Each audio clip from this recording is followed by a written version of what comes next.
ಒಂದೇ ಒಂದು ಮಾತು ನಾನು ಹೇಳೋದು ಇಷ್ಟಪಡ್ತೀನಿ. ಏನು ಅಂತಂದ್ರೆ, ಇವತ್ತು ಇಲ್ಲಿ ಏನು ಕಾರ್ಯಕ್ರಮ ಮಾಡಿದ್ದಾರೆ ನಮ್ಮೆಲ್ಲ ಮುಸ್ಲಿಂ ಬಾಂಧವರು, ಎಲ್ಲ ಮುಸ್ಲಿಮರೇ ಇರೋದು. ಅವ್ರಿಗೆ ಈ ದೇಶದ ಬಗ್ಗೆ ಇರುವಂತ ಅಭಿಮಾನ ಇವತ್ತು ನಾವೆಲ್ಲ ನೋಡ್ಬೋದು. ಇದು ನಮ್ಗೆಲ್ಲರಿಗೂ ಮಾದರಿ ಆಗ್ಬೇಕು. ಯಾಕೆಂತಂದ್ರೆ ಕೆಲವರನ್ನ ನಾವು ದೂಷಣೆ ಮಾಡುವಂತ ಸಂದರ್ಭ ಕೂಡ ಒದಗಿ ಬಂದಿದೆ. ಏನು ಅಂತಂದ್ರೆ ಮುಸ್ಲಿಮರು ಬೇರೆ ರೀತಿಯಲ್ಲಿ ಚಟುವಟಿಕೆಗಳು ಮಾಡ್ತಾರೆ. ಹಾಗೆ ಇವತ್ತಿನ ದಿನ ಅವರ 3 ದಿನದಿಂದ ಈ ಕಾರ್ಯಕ್ರಮ ಅದ್ದೂರಿಯಾಗಿ ಮಾಡಬೇಕು, ಅರ್ಥಪೂರ್ಣವಾಗಿ ಮಾಡಬೇಕು. ನಾವೆಲ್ಲ ಒಗ್ಗಟ್ಟಾಗಿದ್ದೀವಿ. ಇದು ನಮ್ಮ ದೇಶ, ನಮ್ಮ ದೇಶ ಇದ್ರೆ ನಾವು ಅನ್ನೋ ಕಾರಣಕ್ಕೆ ಅವರೆಲ್ಲ ಕೂಡ ಒಗ್ಗಟ್ಟಾಗಿ ಈ ಕಾರ್ಯಕ್ರಮವನ್ನ ಯಾವುದೇ ಉದ್ದೇಶ ಬೇರೆ ನಮ್ಮ ಆಟೋ ಚಾಲಕರು ಅಲ್ಲೊಂದು ಕಾರ್ಯಕ್ರಮ ಮಾಡಿದ್ದಾರೆ. ಅವರು ಪ್ರತಿ ವರ್ಷ ನಾವು 15 ವರ್ಷದಿಂದ ಮಾಡ್ತಾ ಇದ್ವಿ. ಈ ವರ್ಷ ನಾವು ಪ್ರತ್ಯೇಕವಾಗಿ ಮಾಡಬೇಕು, ಅರ್ಥಪೂರ್ಣವಾಗಿ ಮಾಡಬೇಕು. ನಾವು ಕೂಡ ಇದರಲ್ಲಿ ತೊಡಗಿಸ್ಕೋಬೇಕು.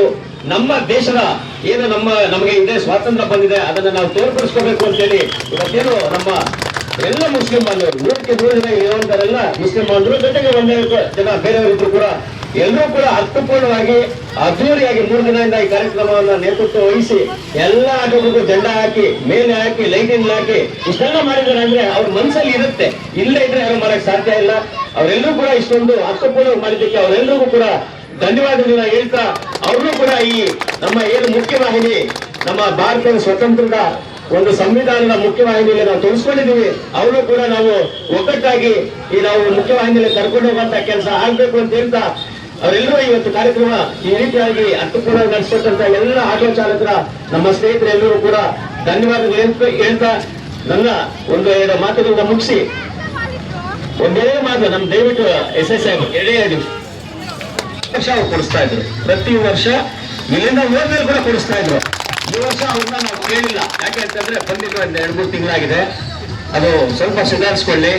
ಈ ವರ್ಷ ಬೇಡ, ಮುಂದಿನ ವರ್ಷ ಎಷ್ಟಿದೆ ಅವ್ರ ಸರ್ಕಲ್ ಅಲ್ಲಿ ಎಷ್ಟು ಜನ, ನಾವು ಒಟ್ಟು 350 ಜನ ಇದ್ದೀವಿ. 350 ಜನಕ್ಕೂ ಅವರೇ ಕೊಡಿಸ್ಬೇಕು.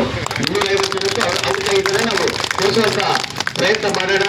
ಅವರು ಉದಾಹರಣೆಯಾಗಿ ಎಲ್ಲ ಇದ್ರು ಕಾರ್ಯಕ್ರಮ ಬಂದು ನಮ್ಗೆ ಯೂನಿಫಾರ್ಮ್ ಕೊಡ್ತಾ ಇದ್ರು. ಅದರಿಂದ ಈ ವರ್ಷ ನಮ್ಮ ಈ ಭಾಗದ ಯುವ ಮುಖಂಡರಂತ ATL ಸುರೇಶ್ ಅವರು ನಮ್ಮ ಆಟೋ ಚಾಲಕರಿಗೆ ಬಟ್ಟೆಗಳನ್ನ ಯೂನಿಫಾರ್ಮ್ ಕೊಟ್ಟಿದ್ದಾರೆ. ಅವರು ಕೂಡ ಧನ್ಯವಾದ ಹೇಳ್ತೀವಿ. ಅವ್ರ ಪರವಾಗಿ ನಮ್ಮ ಸಾಹೇಬರು ವಿತರಣೆ ಮಾಡಬೇಕು ಅಂತ ಕೇಳ್ಕೊಡ್ತೀವಿ. ಶುಭಾಶಯಗಳು. ಆಟೋ ಚಾಲಕರು ಬಹಳ ಉತ್ಸಾಹದಿಂದ ಇಂದಿನ ಸ್ವಾತಂತ್ರ್ಯ ದಿನವನ್ನು ಆಚರಣೆ ಮಾಡಿದ್ದಾರೆ. ಅವರಿಗೆ ನಮ್ಮ ಎಲ್ಲರ ವತಿಯಿಂದ ಧನ್ಯವಾದಗಳು ಅರ್ಪಿಸ್ತೇನೆ. ಜೊತೆಗೆ ನಮ್ಮ ಸ್ವಾತಂತ್ರ್ಯ ಹೋರಾಟಗಾರರು, ನಮ್ಮ ಹಿರಿಯರು, ಅವರು ತಮ್ಮ ಬಲಿದಾನದಿಂದ ನಮಗೆ ಈ ಸ್ವಾತಂತ್ರ್ಯವನ್ನು ತಂದುಕೊಟ್ಟಿದ್ದಾರೆ. ಆದ್ದರಿಂದ ನಾವೇನು ಈಗ ಈ ಸ್ವಾತಂತ್ರ್ಯವನ್ನು ನಾವು ಅನುಭವಿಸ್ತಾ ಇದ್ದೀವೋ ಅದು ಅವರ ಒಂದು ತ್ಯಾಗ, ಬಲಿದಾನ ಪ್ರತೀಕ ಆಗಿದೆ. ಆದ್ದರಿಂದ ನಾನೇನು ಒಂದು ಪೊಲೀಸ್ ಅಧಿಕಾರಿಯಾಗಿ ಏನು ಕೋರ್ಕೊಳ್ಳೋದೇನೆಂದರೆ, ಎಲ್ಲರೂ ನಮ್ಮ ಭಾರತದ ಸಂವಿಧಾನಕ್ಕೆ ಬದ್ಧರಾಗಿ, ನಮ್ಮ ಭಾರತದ ಕಾನೂನಿಗೆ ಬದ್ಧರಾಗಿ, ಯಾವುದೇ ಅಪರಾಧ ಚಟುವಟಿಕೆಗಳಲ್ಲಿ ಭಾಗವಹಿಸದೆ, ನಮ್ಮ ಯಾವುದೇ ಭಾರತದ ಕಾನೂನುಗಳನ್ನು ಉಲ್ಲಂಘನೆ ಮಾಡದೆ ಜೀವನ ಮಾಡಬೇಕು. ಹಾಗೂ ಬೇರೆಯವ್ರನ್ನೂ ಸಹ ಜೀವನ ಮಾಡಲಿಕ್ಕೆ ಅನುವು ಮಾಡಿಕೊಳ್ಬೇಕು. ಅಂದರೆ ಇದು ನೀವು ಬದುಕಿ ಇನ್ನೊಬ್ಬರನ್ನ ಬದುಕೋಕ್ಕೆ ಅವಕಾಶ ಕೊಡಿ ಅಂತ ಹೇಳ್ತಾ, ಈ ಸಂದರ್ಭದಲ್ಲಿ ಹೇಳ್ತಾ ನಾನು ಮಾತುಗಳನ್ನು ಮುಗಿಸ್ತೇನೆ. ಜೈ ಹಿಂದ್, ಜೈ ಕರ್ನಾಟಕ.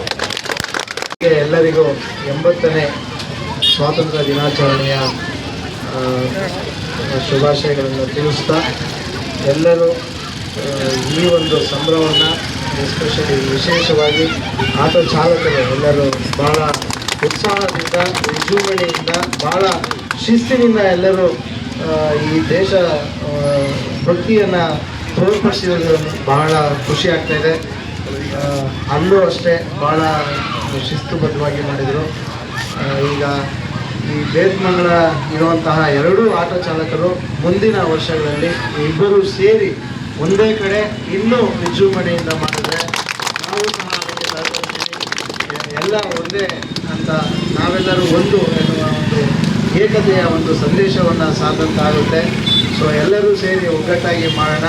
ಮುಂದಿನ ದಿನಗಳಲ್ಲಿ ನಾವು ಅದಕ್ಕೆ ನಮ್ಮ ಏನು ಕೋಆಪರೇಷನ್ ಬೇಕೋ ಅದಿರುತ್ತೆ ನಿಮಗೆ ಅಂತ ಹೇಳ್ತಾ, ಎಲ್ಲರಿಗೂ ಮತ್ತೊಮ್ಮೆ ಈ ಆಯೋಜನೆ ಮಾಡಿದಂತಹ ಎಲ್ಲ ಆಯೋಜಕರಿಗೂ, ಭಾಗಿಯಾಗಿದ್ದಂತಹ ಎಲ್ಲರಿಗೂ ಸಹ ಧನ್ಯವಾದಗಳನ್ನು ತಿಳಿಸ್ತಾ, ಎಲ್ಲರಿಗೂ ಮತ್ತೊಮ್ಮೆ ಸ್ವಾತಂತ್ರ್ಯ ದಿನಾಚರಣೆ ಶುಭಾಶಯಗಳನ್ನು ತಿಳಿಸ್ತಾ ನನ್ನ 2 ಮಾತುಗಳನ್ನು ಆಡೋದಕ್ಕೆ ಅವಕಾಶ ಕೊಟ್ಟಿದ್ದಕ್ಕೆ ಎಲ್ಲರಿಗೂ ವಂದಿಸುತ್ತಾ ಮಾತುಗಳನ್ನು ಮುಗಿಸ್ತಾ ಇದ್ದೀನಿ. ಜೈ ಹಿಂದ್, ಜೈ ಕರ್ನಾಟಕ.